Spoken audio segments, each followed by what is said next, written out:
First, let's discuss what they had to leave behind to follow Jesus. Ano mga kinailangan nilang iwanan, talikdan, upang sumunod kay Jesus? Maalala po natin ang kwento tungkol dito sa isang babaeng Samaritana. The Samaritan woman who was fetching water at 12 high noon. Alas 12 ng tanghali ay umigib ng tubig sa balon. Siguro nga ay napakalalim ng kanyang pangangailangan, napakatindi ng kanyang pangangailangan sa tubig. Kaya tanghaling tapat, ang init-init, desert country, you would leave your house to go to the well. And usually hindi naman yan malapit.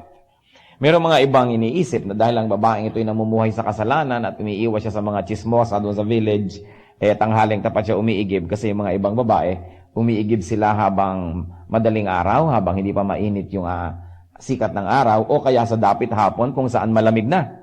Subalit ang babaeng ito tanghaling tapat. The need must be very great. And then the Lord Jesus Christ sat by that well. Alam niya naman, kilala nila yung sa mga kasuotan, sa accent, nalalaman na the Lord was a Jew and this woman was a Samaritan. Alam niyo po yung mga Jewish people and the Samaritans were never in good terms for hundreds of years sapagkat yung mga Samaritans intermarriage sila with foreigners, and so this very and very tribal-centered Jewish people looked down upon them.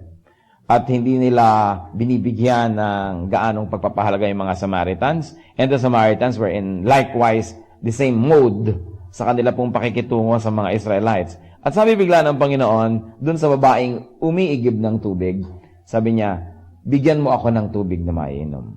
Nagtaka ang babae. Sabi niya, paano kita bibigyan ng tubig na maiinom? May isa kang Jew, ako ay Samaritan. Hindi mo ba alam na hindi naman tayo friends? Something like that. You know, this woman was emphasizing the difference. But what did she leave behind? Matapos silang magkwentuhan, matapos silang mag-usap, napagwari, natanto, na-realize, naalaman ng babaeng ito kung sino ang kanyang kaharap. Na hindi ito ordinaryo. Na ito na marahil ang tagapagligtas, ang Mesaya, ang Kristo, na hinihintay nilang lahat. Kaya ang sabi sa John 4:28, matapos niya itong ma-realize, then, leaving her water jar, the woman went back to the town. Yan po ang sinasabi ng John 4:28. Then, leaving her water jar, the woman went back to the town. Iniwan niya yung kanyang tubig na siyang sanhi ng pagpunta niya dun sa balon.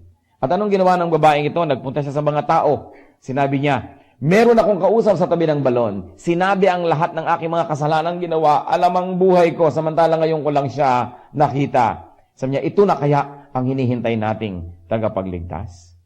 At alam natin ang kasunod na nangyari, ang mga tao ay sumugod dun sa may balon at sila ay tinuruan ni Jesus at nakiusap sila na ang Panginoon ay doon na mag-overnight, magtagal pa ng konti at sila ay nagpaturo ng nagpaturo. Dahil sa testimony ng babaeng ito, na nung una, skeptical, negative, malayo ang loob kay Lord, dahil sa kanyang patotoo, ang isang buong baryo or village and a lot of people knew Jesus.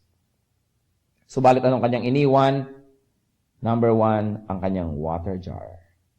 The woman left her water jar behind. Bakit niya iniwan ang kanyang water jar? Dahil alangan namang pupunta siya sa mga tao, ang dami-dami niyang tuturuan, ang kanyang inaasikaso ay magbuhat ng isang mabigat na banga na puno ng tubig. Abala yon sa kanyang paglalakbay. Abala sa kanyang misyon, abala sa kanyang pagmamadali. At syempre, hindi lang yon, dahil si Lord humihingi ng tubig, as a courtesy, iniwan niya ang kanyang banga para ang Panginoon ay makainom. This water jar could mean many things. It could mean also and be equated with domestic duty and household routine. Anong iniwan ng babaeng ito para siya makapaglingkod? Iniwan niya yung kanyang domestic duty. Siguro, merong maliligo sa bahay. Siguro, kailangan niya ng tubig. Siguro, magluluto siya, maglalaba siya. Kung ano man ang gusto niyang gawin, kailangan niya yung tubig. Kung hindi, bakit naman siya lalabas ng bahay ng 12 o'clock high noon? Kung hindi na kailangan. Subalit ito'y iniwan niya. What else did she leave behind? She left behind an urgent task. Urgent to get water. And also, she left behind her social bias. Dati ayaw niyang painumin si Lord. Dahil sabi niya, magkaiba naman tayo ng tribo. Hindi naman tayo magkakaibigan. Bakit kita pagbibigyan? Bakit kita paglilingkuran? But all of that she left behind when she left her water jar. Kaya sa John 4:9, sinabi dito, "Come, see a man who told me everything I ever did. Could this be the Christ?" Kung dala-dala niya yung mabigat na banga, hindi siguro siya makakapunta sa maraming lugar at hindi magiging mabilis. Kaya iniwan niya yon. And what else did she leave behind? Her selfishness. Na kanya lang yung tubig na kanyang sinasalok. Sabi niya, paano kayo makakakuha ng tubig? May pansalok ba kayo? Yun ang una niyang itinanong nung una. Subalit ngayon, ibinigyan niya yung tubig na kanyang sinalok. Ano pa po? Baka nga hindi pa siya nakakakuha rin ng tubig. Hindi naman clear ang istorya. Basta iniwan niya yung jar. Sapagkat nagkaroon siya ng urgent business. Mas urgent, mas important kaysa doon sa una niyang pakay. Iniwan niya ang kanyang unang agenda dahil nagkaroon siya ng mas mahalagang agenda. Yan ang istorya niya. Meron pa pong isang lalaki, isang mayamang lalaki na lumapit sa Panginoon. Sabi niya, ano po ba ang dapat kong gawin para lalong malapit sa inyo, para ako'y maging godly, etc., etc. Sabi niya, Lord, sundin mo ang mga commandments. Actually, isang uri ng sagot yun na tinetest siya. Hindi naman sinabi ni Lord na para ma-save ka, sundin mo yung commandments eh. Tinitingnan ang puso ng tao. Sabi niya, lahat po yan, nagawa ko na. Yun ang sagot. Kaya ang sabi ni Lord, gusto mong maging godly? Sige, sundin mo lahat ng mga commandments. Kasi nga ang mga taong ito ay self-righteous. They think that by doing this and not doing that, by wearing this and not wearing that, by eating this and not eating that, sila ay nagiging makadiyos. Kaya sabi ni Lord, gusto mong maging makadiyos? Gusto mong sumunod sa akin? O sige, obey the commandments. Sabi niya, nagawa ko na ho lahat yan. Kaya naman ang sinabi ni Lord, ganun ba? Bueno, sabi niya sa Matthew 19:21-22, Jesus answered, "If you want to be perfect, go, sell your possessions and give to the poor, and you will have treasure in heaven. Then, come, follow me." When the young man heard this, he went away sad because he had great wealth. Ang gusto niya maging disciple ng Panginoon, sumunod kay Kristo. Sabi ni Lord, sige, gusto mo? Sundin mo lahat ng commandments. Sabi niya, tapos na ho ako dyan. Pasado na ako dyan. So, lalong tinest ni Lord, ganun ba? Kaya alam niya naman ang ibig sabihin ng commandment. Love your neighbor as yourself and love God. Ganun lang naman ang commandment eh. Love God and love other people. Lahat ng commandment, pag pinagtumpok-tumpok mo, yun lang ang ibig sabihin nun. Sabi niya, you are so loving. So, mahal mo pala mga tao, nagawa mo na yung mga commandment, mahal mo ang Diyos, gusto mong sumunod sa akin. Sige, ibenta mo lahat ng iyong mga ari-arian, ipamigay mo sa mga mahihirap lahat ang pinagbilan, at pag nagawa mo na yan, sige na, halika na, sumunod ka na sa akin. Hindi sumunod ang lalaki. Umuwi siyang lulugo-lugo, umuwi siyang malungkot, dahil ang yaman-yaman niya. Kung siguro naging mayaman-yaman lang, ang yaman-yaman. Kita niyo naman ang Tagalog, inuulit-ulit, walang naiiba na ang meaning. Pagkayaman-yaman niya, hindi niya nagawa. Kung konti lang sana yung ari-arian, pwede na niyang, sabi na, goodbye, I don't lose a lot. But he had to lose so much. So in other words, tama yung test sa kanya ni Lord. Hindi naman talaga niya sinusunod yung commandments. Kasi bakit hindi niya maipamigay ang kanyang mga kayamanan sa mahihirap kung talagang mahal niya ang kanyang kapwa? Baka nga kaya to yumaman, baka sobrang wais. Baka maraming naisahan at na 1, 2, 3. Baka ang mga sweldo ng mga tao niya hindi man lang minimum wage. Baka naman pinapautang niya ng sobrang mga tubo ang kanyang kinikita. Baka naman ginigipit niya ang mga tao. Baka siya ay nag-hoarding. Baka nagba-black marketing siya. Baka mamaya sinasamantala niya ang pangangailangan ng mga tao. You don't know. Baka may kinamkam siyang ari-arian ng iba. May mga kapatid siyang dinaya sa mana. Kaya dumami ang kayamanan niya. Kaya sabi niya, nasusunod ko na po lahat ng commandment. Wala akong problema dyan. Kaya nung sinabi ni Lord, gano'n naman pala. O di sige. Ibenta mo lahat ng kayamanan mo at ibigay mo sa mahihirap. Tapos sumunod ka sa akin. Malungkot siyang umuwi. Alam niyo kung ba't siya lumungkot? Mas pinahalagahan niya yung kanyang kayamanan kesa kay Lord. So what did he have to leave behind so he could follow Jesus? His wealth and his possessions. And that hindered him. Hindi po natin dapat i-misinterpret ito na para ka sumunod sa Diyos, dapat mahirap ka. na mahirap lang ang welcome at kung mayaman ka, itapon mo sa ilog Pasig ang iyong mga kayamanan para kasundin ng Diyos. Ang pinapatanggal sa kanya ni Lord, his wealth and possessions that hindered his holiness, that hindered his journey unto perfection, that hindered his followership. Hindi masama ang kayamanan, subalit ang kayamanan na nagiging Diyos o Diyos-Diyosan. Ang kayamanan na para lang natin makamit ay lumalayo tayo sa Diyos. O ang kayamanan na para natin ma-maintain, mananatili tayong malayo sa Diyos, yun ang dapat i-give up para makalapit sa Diyos. Pero kung nakakalapit na kayo, mayaman pa kayo, at yung kayamanan nyo hindi nagiging sagabal sa paglapit nyo, edi mabuti, you have the best of both worlds. Hindi natin dapat ito i-misinterpret that the Lord is anti-wealth or anti-possessions. Yun nga mga hindi nagkakaroon ng tubo, hindi kumikita, hindi masipag, pinapagalitan ni Lord Because the Lord likes us to make wealth, but not at the expense of our spirituality and not at the expense of our personal relationship with Him. So what did He have to leave behind? Para sumunod kay Lord, wealth and possessions that stood on the way to holiness. Mga kayamanang sagabal sa kabanalan. Ano pa? Ang mga Egyptians, in-enslave nila ang mga Israelites for hundreds of years, alipin ang mga Israelita doon sa lupa ng Ehipto. Anong ginawa ng Panginoon? Sila ay pinalaya. At anong kanilang kailangang talikuran para makarating sa Promised Land? Egypt. Sabi sa Amos 2:10, I brought you out of Egypt, and I led you 40 years in the desert to give you the land of the Amorites. Ang Panginoon mismo, sa pamamagitan ni Moses, ang nanguna sa kanyang mga anak para ang mga anak niya na ito ay makaalis sa Ehipto. May promised land na pupuntahan, pero bago mapuntahan yon, kailangang talikuran, iwan ang Egypt. Hindi po madaling iwan ang Egypt kung kayo'y sanay na. Lalo't kung ilang generations na ang nandun. By the time the Exodus happened, it is estimated that the Israelites would have been in Egypt for about 400 to 600 years.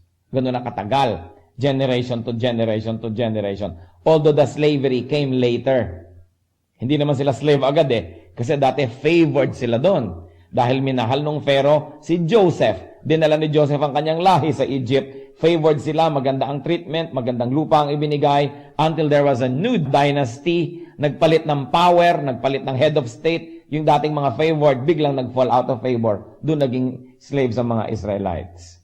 So, hindi madaling talikuran ang Egypt. Why not? Meron po kaming dating kasama sa bahay, taga malayong probinsya. Sabi ko sa kanya, anong dahilan? Bakit ka pumunta rito? Yun naman pala ay meron kayong mga bukid, meron naman pala kayong sinasaka, meron naman pala kayong buhayan. Sa niya kasi nabalitaan namin marami ditong ilaw.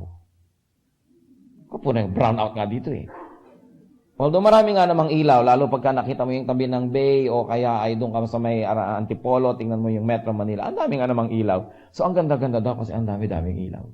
Yun ang dahilan. Alam nyo, in much the same way, ang Egypt ganun. Egypt was looked up to as very advanced, very developed, at very cosmopolitan. May mga embassies doon, yung mga major countries and empires and kingdoms. And Egypt was the most advanced civilization at that time. So anong nangyari? Hindi rin naging madali para sa mga Israelites na umalis sa Egypt. Kahit pa nga slave lang sila doon. At lagi nilang iisipin na bumalik matapos silang palayain. Sa Exodus 30 and 17, when Pharaoh let the people go, God did not lead them on to the road through the Philistine country, though that was shorter. For God said, if they face war, they might change their minds and return to Egypt. Ang Panginoon mismo, siya nagsasabi, baka pag nahirapan ito, pagka nanganib na mapagyera sa mga dadaanan na shortcut, baka mga takot, baka maghina ang loob, ay magbalikan sa Ehipto. Kaya pinadaan sila doon sa malayong daan, pero mas wala namang masyadong maraming panganib o kaaway. Ano pa? Tuwing na lamang nagkakaproblema sa desert, tuwing walang mainom, tuwing mainit ang araw, tuwing malamig ang gabi, at tuwing sawa na sila sa kanilang kinakain, ang laging mga ginagawa ng mga Israelites, nagre-rebellion, sinipintasan si Moses, nilalabanan, at nagbabanta na babalik sila sa Egypt. Sa Numbers 11, verses 4 up to 6. The rabble with them began to crave other food, and again the Israelites started wailing and said, "If only we had meat to eat. We remember the fish we ate in Egypt at no cost. Also the cucumbers, melons, leeks, onions, and garlic. But now we have lost our appetite. We never see anything but that manna." Kita ninyo itong mga Israelites, walang makakain, about 2 million of them in the desert. Ang ginawa ni Lord, nagpapaulan siya ng mana araw-araw, yung ginagawa nilang tinapay, ginagawa nilang pagkain. Tapos reklamo sila ng reklamo. Sabi nila, mana in the morning, mana in the afternoon, mana in the evening. Nakakabor na, sawang-sawa na kami. Namimiss na namin ng mga bawang, sibuyas, at mga kung ano-ano pa, ang mga pipino. Mabuti pa sa Egypt, masarap ang pagkain.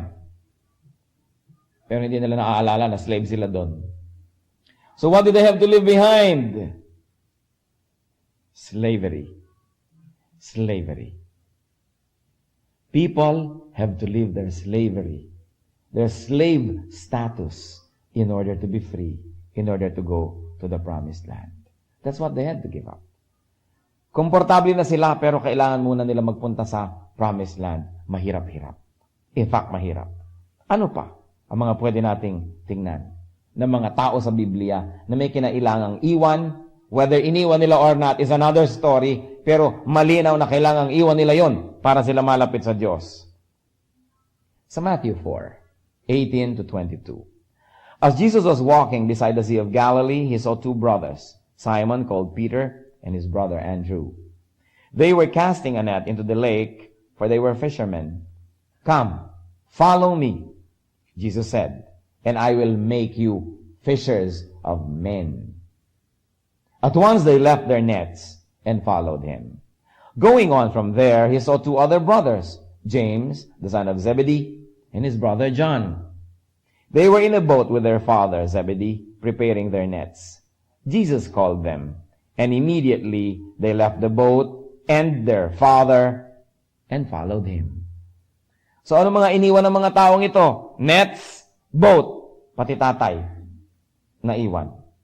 Siguro yung tatay ayaw sumunod o hindi na imbita. At bakit naman nila iniwan ang kanilang nets and boats? Alam nga naman na mag-evangelism ka, baryo to baryo, city to city, may dala kang bangka. Disyerto yun. Mabuti sana kung laging tubig ang pupuntahan. Ba't nila iniwan ang mga lambat? Ang bigat-bigat noon. Alam nga namang dala-dala nila yun. Hindi naman sila mangingisda. They were to be turned from fishermen to fishers of men. Kaya kinailangan nilang iwan. Para sa isang mangingisda, madali bang iwan ang kanyang lambat at bangka? No.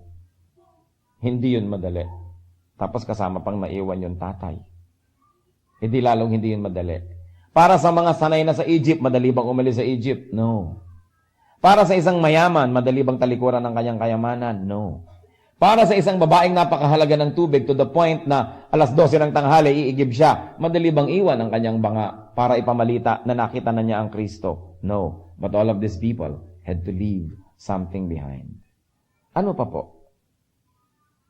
Sa Luke 9:59 up to 62, he said to another man, "Follow me." But the man replied, "Lord, first let me go and bury my father." Jesus said to him, "Let the dead bury their own dead, but you go and proclaim the kingdom of God." Still another said, "I will follow you, Lord, but first let me go back and say goodbye to my family." But then again, of course, sabi ni Lord, hindi na yan. Lakad na. Tigilan na yan. So what did these people had to leave behind? Sa biglang tingin, the other man had to leave behind his duty to bury his dead father. At yung isa naman, he had to leave behind the sentimentality and the correctness of saying goodbye to his family. Marami tuloy tao nagsasabi, ano ba naman to? Parang anti-family yata si Kristo. Bakit naman yung tao maglilibing ng kanyang ama? Sinabi ng huwag mo nang ilibing, sumama ka na sa akin, hayaan mo na yung mga patay ang maglibing sa patay. Kasi ang ibig sabihin naman ni Lord doon, yung mga taong buhay, buhay lang ang katawan, patay din naman ang espiritu dahil wala ang Panginoon sa kanilang puso. So pareho lang sila nung patay na taong patay ang katawan. Pareho lang silang patay. Kaya sabi ni Lord, let the dead bury their own dead. But the point is, we've got to understand the tradition. that the Lord was asking them to leave behind not a dead father, not a family, but excuses. Why? In the tradition of the East, especially dito sa lugar na ito, kasabihan na lang ng mga tao, pagka ayaw nilang pumunta, patay ho ang tatay ko, ililibing ko muna. Pero ang totoo, walang patay. Kunwari lang yun. Para bang yung tayo, pupunta ka ba bukas? Sige, iisipin ko, titingnan ko. Pero sa loob mo, hindi ako pupunta doon. Kunwari titingnan, pero hindi naman talaga. Kasi ang mga Oriental people, ayaw natin diretsyong mag-no. We have a very polite culture that we don't want to be very direct, especially if it would hurt people, or we're going to reject what they want, or what they're offering, or what they're asking for. So sabi naman, ililibing ko muna ang tatay ko. Yung isa naman, sasama ako sa inyo. Magpapaalam lang ako sa pamilya ko. Naku, pag pinag-apaalam mo yun, hindi na yung babalik. Parang marami mga katulong, magbabakasyon lang ho ako sa amin. O kaya may sakit ho ang nanay ko, o namatay ang lola ko. Naku, huwag mo nang asahan, babalik pa yan. So, ang sabi ni Lord, let the dead bury their dead. Hindi siya nagiging insensitive to family sentiments. Alam niya, kunwari lang yun. Sabi niya, magtigil ka. Halika na. Huwag ka nang magbigay ng kung ano-ano pa mga excuses. So what did they have to leave behind if they wanted to follow Jesus? Excuses. Nakakalungkot po. Ang dami mga needless sacrifices ng maraming missionaries na ginawa dahil sa dalawang kwento na ito. Na talaga namang literally, patay yung tatay ni hindi makikipaglibing dahil pupunta na sa mission. Na talaga namang literally, hindi na nagpaalam sa mga kamag-anak at nag-mission na, iniwan na lang ang kapatid, iniwan na lang ang asawa, ang anak. Hindi naman yun ang ibig sabihin ng kwento. Kaya dapat nauunawaan po natin yung tradisyon ng araw at nasa gayon, pag nababasa natin ang mga ganitong kwento, nabibigyan natin ng tamang interpretasyon at lalo na ng tamang application. Kung talaga namang may patay, siyempre, papayagan naman ni Lord na maglibing muna ng tatay niya yun. Alam niyang walang totoong patay. Alibi, kwento, excuse. Of course, yung word na alibi, iniba na natin ang meaning sa ating bansa. Ibig sabihin na lang nun, excuse. Legally, of course, it means another thing. So, that's what they had to leave behind. What about us? What we have to leave behind to follow Jesus? Tulad din ng babae, we have to leave behind our water jars. Ano yon? Mga urgent matters ng ating buhay that are not necessarily important. Pagka pinayagan nyo yung mga urgent things, nagmamadaling things, nagsisisigaw na things for our attention, things that scream for our attention, pag lagi kayong nakinig dyan, hindi na kayo makakasunod kay Christ. Hindi na kayo makakapaglingkod. Pag lagi kayong nakinig sa mga meron pa akong gagawin, kailangan gawin ko to, mamamalansya pa ako, maglalaba pa ako, bibili pa ako ng lupa, magtatanim pa ako, etc., etc., etc., namatay na lang tayong lahat, hindi pa kayo nakasunod kay Lord. Urgent things are not always important things. Kadalasan nga mga kapatid, important things don't appear to be urgent. Kaya sila ang napapabayaan.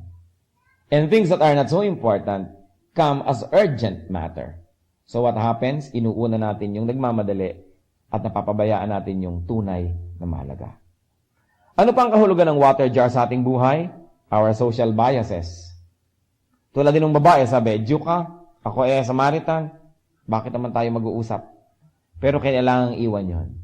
Kailangan, kung tayo magmi-mission, mag-share ng gospel, susunod sa Kanya, we have to deal with people that we did not used to like.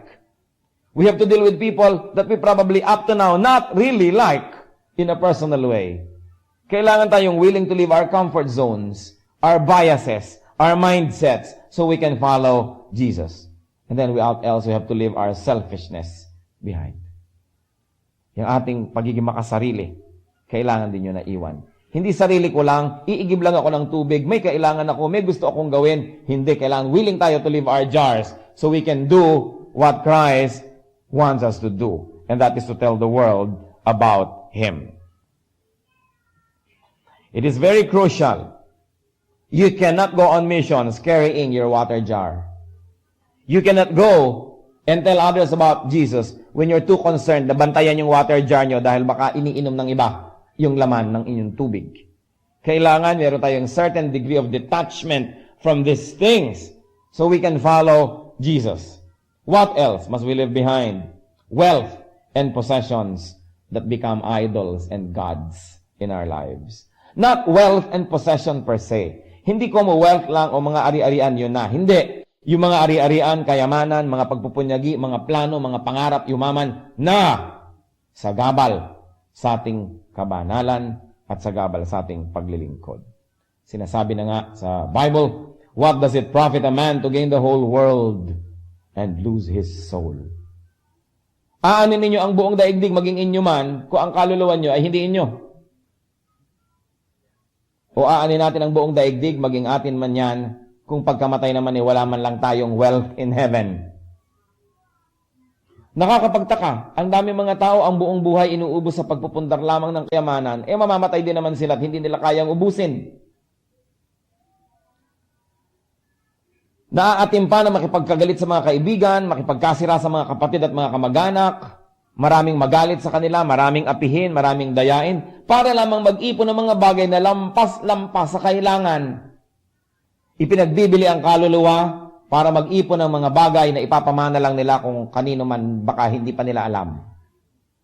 Araw-araw, nakikita nyo sa dyaryo, yung mga namamatay. Alam mo naman, pag maraming pera yung namatay, ang daming anunsyo. Ang lalaki. Isang page, kalahating page. Sigurado, iniisip ko pag nakakita ko ng mga ganyang anunsyo ng namatay, ang dami kang iniwan na pera nito. Siyempre, halangan mang wala ka iniwan, may anunsyo ka pa. Di, ang laki ng pera nito. Ano kaya ang mga ginawa nito para lang ito ipunin? Anong mga sakripisyo ng kanyang personality, ng kanyang personal holiness, ng kanyang relationship with people? Ano kaya ang mga ibinayad niya para lang mag-ipon ng isang bagay na iiwan din niya? Kung sino ngayon ng jackpot, edi yung magmamana. Mahalaga ang ating kaluluwa, hindi yan dapat ibinabayad para lang tayo mag-ipon ng kung ano-anong bagay na iiwan din naman natin. This is what we have to leave behind. Hindi yung enterprise, hindi yung negosyo, hindi yung pagsisikap. Habang ito ay hindi labag sa kalooban ng Diyos. Habang ito hindi naglalayo sa atin sa Diyos. At habang hindi tayo nababaliw dahil dito, at hindi natin ito nagiging Diyos-Diyosan, hindi yan masama. But the moment that all of these things and the pursuit of all these things drive you away from the Lord, it must be left behind. What else must we leave behind? Our slavery. Our Egypts. Our slave mentality. Our slave status. Sasabihin nyo, hindi ako slave. Malaya ako. Malaya akong bumoto ng mga presidente, ng mga senador, etc., etc. Pero kung hindi kayo makatigil manigarilyo, hindi kayo malaya. Kung hindi nyo mapigil ang inyong init ng ulo, hindi kayo malaya. Pag hindi nyo magawa ang kabutihan na gusto nyong gawin, hindi kayo malaya. Kaya yung sabi ng kanta, gusto kong bumait pero di ko magawa. Hindi malaya yun. Sasabihin ng iba, naku, ayoko mag-born again, ha? Ayoko mag-Bible, ayoko mag-ganyan-ganyan. Baka mamaya, patigilin nyo ako magmadyong. Baka mamaya, sabihin nyo, iwan ko aking mga kulasisi. Baka mamaya, patigilin mo ako sa aking mga bisyo at mga smugglers. Ayaw niyang lumaya. Sapagkat yung napupunta kay Lord, nagiging malaya. Yung dating hindi ka mabubuhay kung wala yon, ngayon nabubuhay ka na ng wala yon, malaya ka na. Pero may mga tao, ayaw nilang lumaya. Sabi nila, huwag mo akong pipigilin dito sa aking mga bisyo. Hindi nila makontrol ang kanilang sarili. They are addicted to whatever. Kaya itinuturo ng Bible, yung dapat marunong tayo magtiis. Marunong tayo magtimpi. Marunong tayo makontento sa konti. Bagamat hindi masama na mayroong marami at na-enjoy natin. Pero, nagiging dangerous when you get too comfortable with wealth or with pleasure. Why? Because when you get to like pleasure too much, and there's a threat that that pleasure might be taken away from you, then you are willing to pay everything, including your soul, just to keep it. Nagiging tayong slave. Kaya dapat ang mga Kristiyano, kung meron, masarap. Kung wala, wala. Pero hindi ko dapat ititinda ang aking kaluluwa, kakalakalin ang aking buong pagkatao at kabanalan para lamang ako magkaroon ng hinahangad ko. Ang isang taong malaya ay yung taong konti lang ang kailangan at konti lang ang hinahangad. Malaya siya. Kasi hindi mo pwedeng i-blackmail. Hindi mo pwedeng sabihin, sige, pagka hindi ka sumunod sa akin, hindi na kita bibigyan ito. Di sa'yo na yan. Habang meron, okay lang. Kung wala, pwede rin. Yung ganong tao, hindi nyo kayang gawing slave. Sino ang mga taong slave ng kapwa? Susunod-sunod, bubuntot-buntot, papalapalakpak, hahara-harana.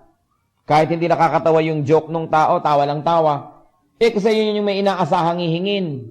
Inaasahan mo, bibigyan ka niya, susweldohan ka niya, o baka matapunan ka ng konting grasya, so bubuntot-buntot ka. Slave! Pero pag sinabi mo, sa'yo na yung sa'yo, akin na yung sa akin, kahit konti. Hindi ako natatawa, hindi ako tatawa. Ayokong gumising ng maaga at haranahin ka ng birthday mo. Ayoko, matutulog ako. Hindi ako slave. Pero pag may kailangan ako sa'yo, meron akong gustong kunin sa'yo, susunod-sunod ako, bubuntot-buntot ako.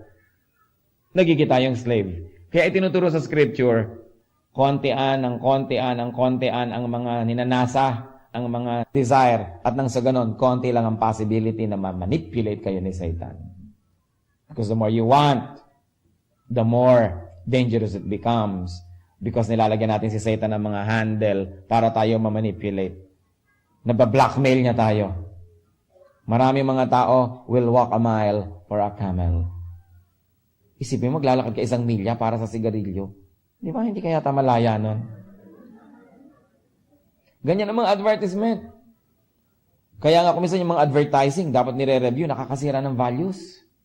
Many years ago, merong isang ice cream company, may bata ang lungkot-lungkot. Ba't ang lungkot-lungkot mo? Birthday mo. Kasi walang ice cream. Alam nyo na siguro kung anong tatak yun.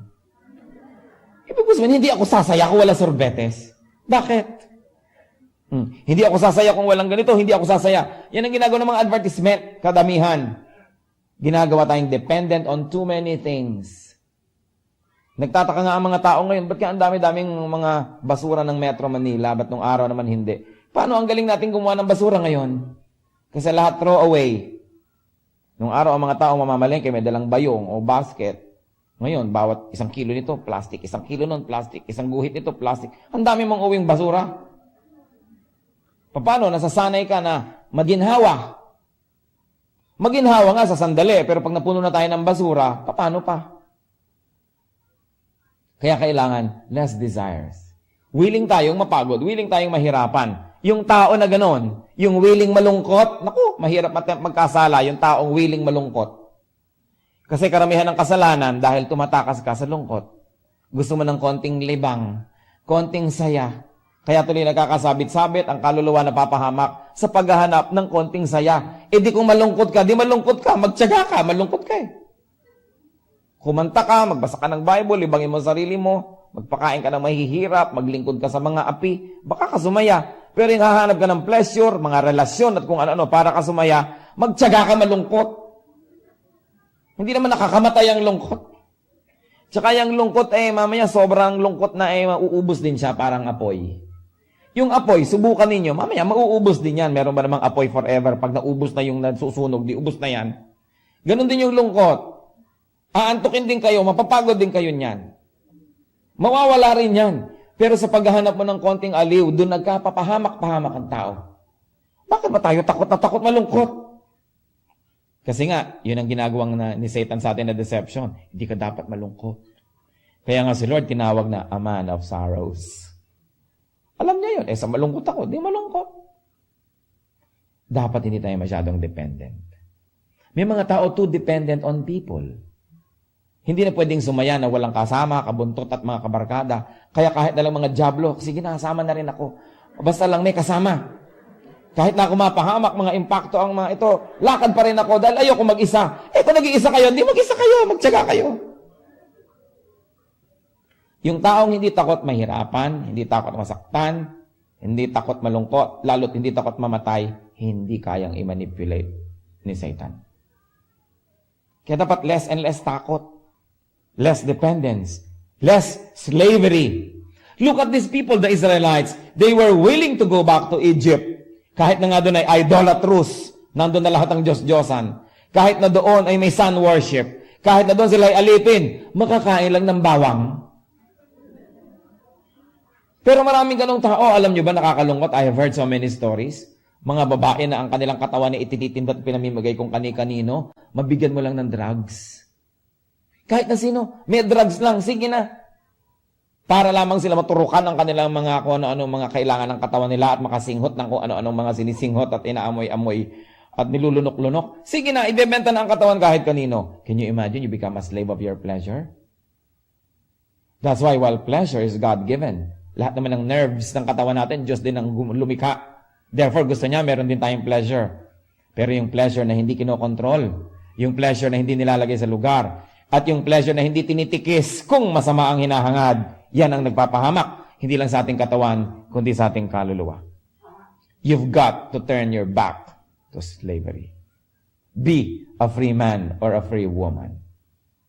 Kung slave ka ng sigarilyo, ipatunayan mong kaya mo yan sa tulong ng Diyos. Slave ka ng habits. May mga tao hindi nabubuhay kung walang patis. Patis lang, hindi ka mabuhay kung wala. So sabihin, hindi ko talaga mabubuhay kung wala nito. Ang dami-daming arte sa buhay. Kung meron, salamat. Kung wala, wala.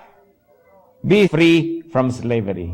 Sabi sa 1 Peter 2, verse 11, Dear friends, I urge you, as aliens and strangers in the world, to abstain from sinful desires which war against your soul. Sabi ganoon, ako, naniniklop tuhod sa inyo, nagmamakaawa, nakikiusap sa inyo, na kayong hindi naman talaga dito sa daigdig na ito, talagang hindi kayo taga rito, kayo yung mga dayo lang dito. Sabing ganon, iwasan ninyo itong mga pagnanasa na ito, na siyang sumisira sa inyong kaluluwa. Napakahalaga. What else do we turn our backs to follow Jesus? Vocations. Yung fisherman, kinalimutan niya na siya yung fisherman. Kinalimutan niya yung kanyang dating hanap buhay. Si Zacchaeus, tinigilan ng kanyang tax collection. Si Matthew, tinigilan ng kanyang tax collection. Hindi lahat ng hanap buhay ay titigilan niyo o tatalikuran. Yung ating mga hanap buhay, yung ating mga pinagagagawa, yung ating mga habits and hobbies that are ungodly and that they hinder the ministry, dapat talikuran. Lalong-lalo, kung tinatawag tayo ni Lord to full-time ministry, then kailangan nating talikuran yung ating ginagawa, kung ano man yun. Kaya lang tiyakin natin na tinatawag talaga tayo kasi yung iba naman binabangungot lang. O kaya yung iba pag magaling, walang gagawin yung mga officials ng church, kung utuin siya ng utuin, alam mo, calling ni Lord yan sa'yo, calling ni Lord yan sa'yo. Kasi gusto nilang maging worker yung tao.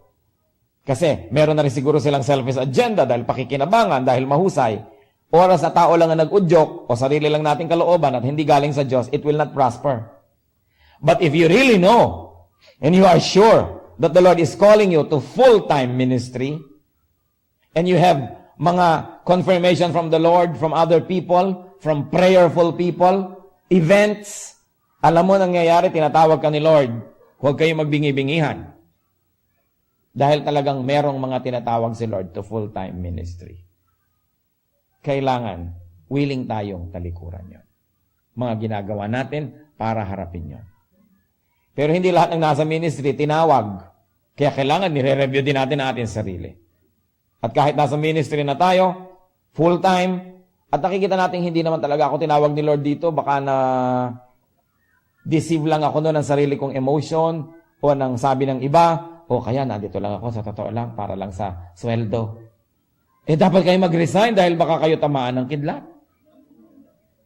Baka kayo kainin ng lupa. Kailangan, si Lord ang tumatawag. Alam naman natin, pag hindi ka tinawag, hindi magpa-prosper. Kaya kailangan tinatawag. But people, kung meron sa inyo tinatawag ni Lord to go to Bible school, tinatawag ni Lord to be trained to Christian ministry, for Christian ministries, tinatawag ni Lord to become missionaries. Pakinggan nyo yan. And talk with me. Marami po mga Christian groups na laging nakikipag-communicate sa akin, nagte-train sila ng mga missionaries going to iba't ibang mga countries. Baka tinatawag kayo ni Lord. Go. We need workers. The church of the Lord needs workers that will give their lives, that will make Christian service their vocation. Napaka-importante nun.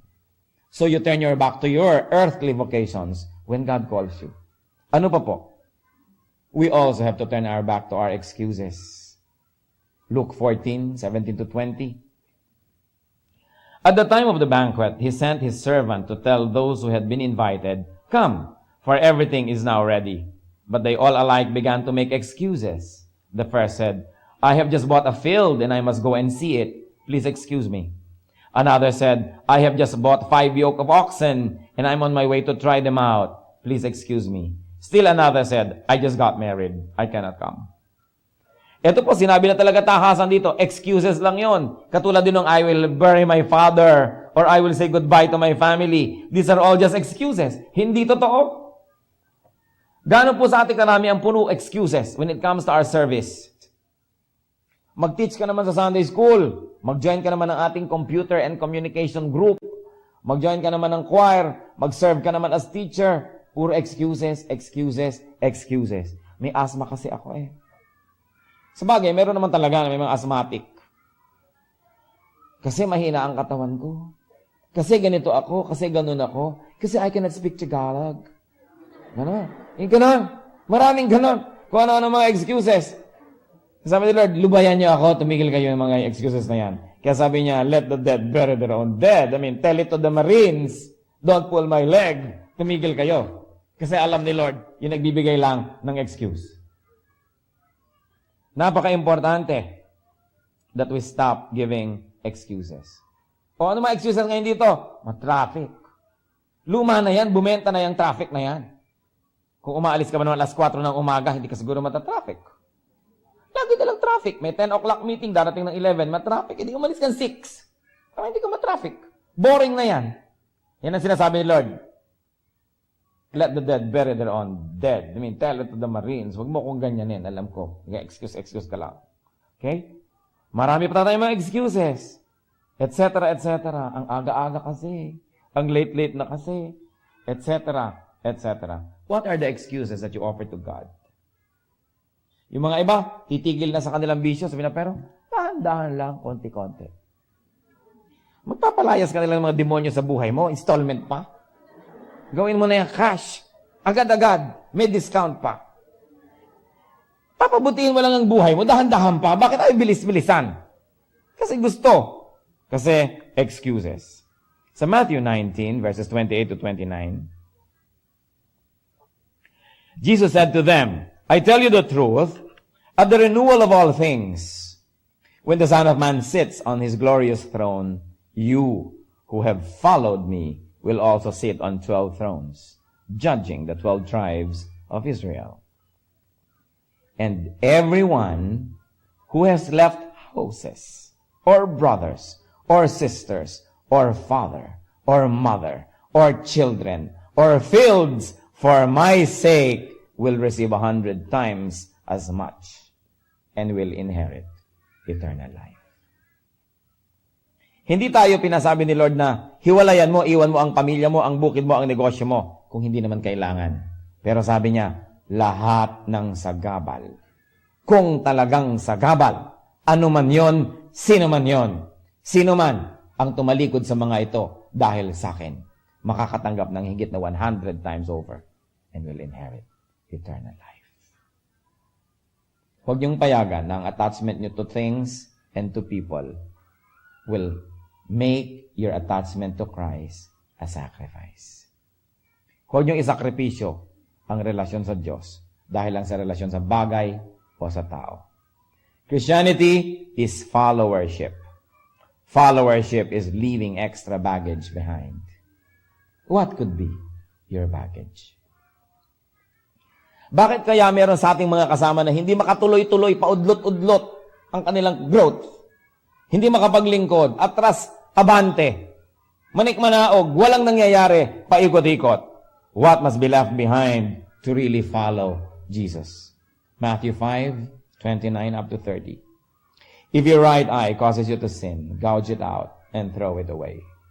It is better for you to lose one part of your body than for your whole body to be thrown into hell. And if your right hand causes you to sin, cut it off and throw it away. It is better for you to lose one part of your body than for your whole body to go into hell. Kung may relasyon na dapat putulin, putulin na. Kesa ang relasyon mo sa Diyos ang manganib. Kung may bagay na dapat iwaksi, iwaksi. Kung mayroong dapat itapon, itapon. Because to love Christ is to leave the world behind.